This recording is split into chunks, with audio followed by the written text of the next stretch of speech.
Pandemic के चलते schools बंद हुए, ऑनलाइन क्लासेस शुरू हुई, पेरेंट्स ने इस मूव को वेलकम किया। अब कम से कम बच्चों की एजुकेशन का नुकसान नहीं होगा। नियर फ्यूचर में स्कूल्स अभी खुलते हुए नजर नहीं आ रहे हैं क्योंकि कोरोना वायरस कब खत्म होगा इसकी कोई डेट नहीं है।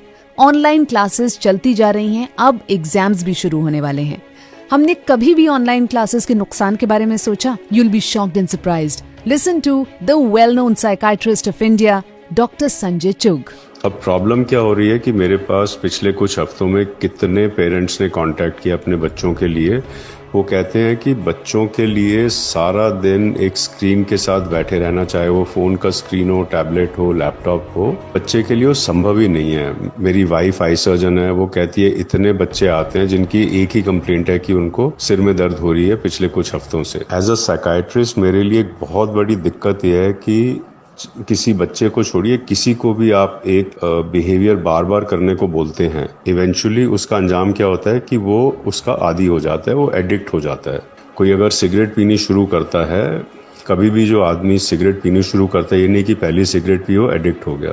वो पहले दिन एक सिगरेट पीता है, फिर 2 पीता है, 3 पीता है। जब वो 6-8 हफ्ते वो पीता रहता है तो एक दिन ऐसा आता है कि वो सिगरेट को छोड़ ही नहीं सकता।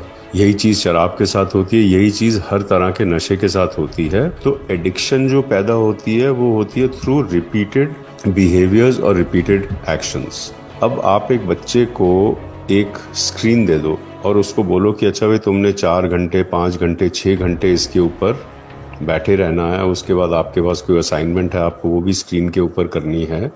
उसके बाद बच्चा कहता है जी मेरे को अपनी वीडियो गेम्स खेलनी है, गेमिंग करनी है, मेरे को हो सकता है कोई सीरियल देखना है, कुछ भी करना है। तो आज हो क्या रहा है कि बच्चा अगर 8 घंटे रात को सोया तो 16 घंटे जागता है। उस 16 घंटे में से 10 से 12 घंटे अगर बच्चा स्क्रीन के साथ चिपका हुआ है, तो मैं तो कहूँगा बहुत सारे बच्चे they are already addicted to it. एक बार ये लॉकडाउन हट जाएगा, स्कूल शुरू हो जाएंगे, पीपल विल रियलाइज, जो पॉलिसी मेकर्स हैं, सो कॉल्ड एजुकेशनिस्ट हैं, दे विल रियलाइज कि they have created a new species of children of adolescents who are completely addicted, completely hooked to the digital screen.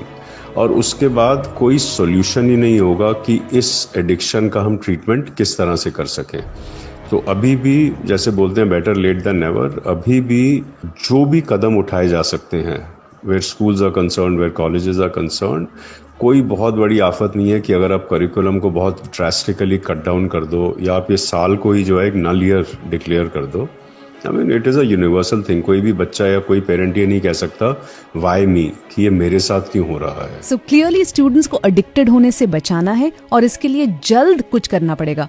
Doctor Chugh, education भी चलती रहे, बच्चे भी सफर ना करें, कैसे हो सकता है? करिकुलम में 3 तरह की चीज़ें पढ़ाई जाती हैं। एक चीज़ होती है जिनको हम बोलते हैं कैन नो, कि बच्चा अगर ये जान जाए तो ठीक है। दूसरा होता है शुड नो, कि जान जाए अच्छा है, नहीं जानेगा तब भी कोई फर्क नहीं पड़ता। और कुछ चीज़ें होती हैं जिनको हम बोलते हैं मस्ट नो। आज इस समय हम एक ऐसे थ्रेशोल्ड पे खड़े हैं जहाँ पे एजुकेशनिस्ट ने कहना है, जो स्कूल के प्रिंसिपल्स हैं, जो डिसीजन मेकर्स हैं, उनको ये कहना है कि जो कैन नो वाली चीज़ें हैं, कैन नो मतलब कि अगर वो ना बच्चा कभी सीखे, ना उसको पढ़ाया जाए, तो उसकी ज़िंदगी में रत्ती भर फर्क नहीं पड़ेगा।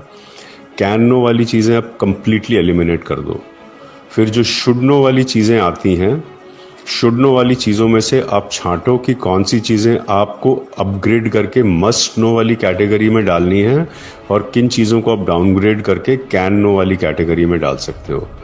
तो शुड नो में से जो चीज़ें कैन नो वाली कैटेगरी में चलेगी उनको भी डस्टबिन में फेंक दो।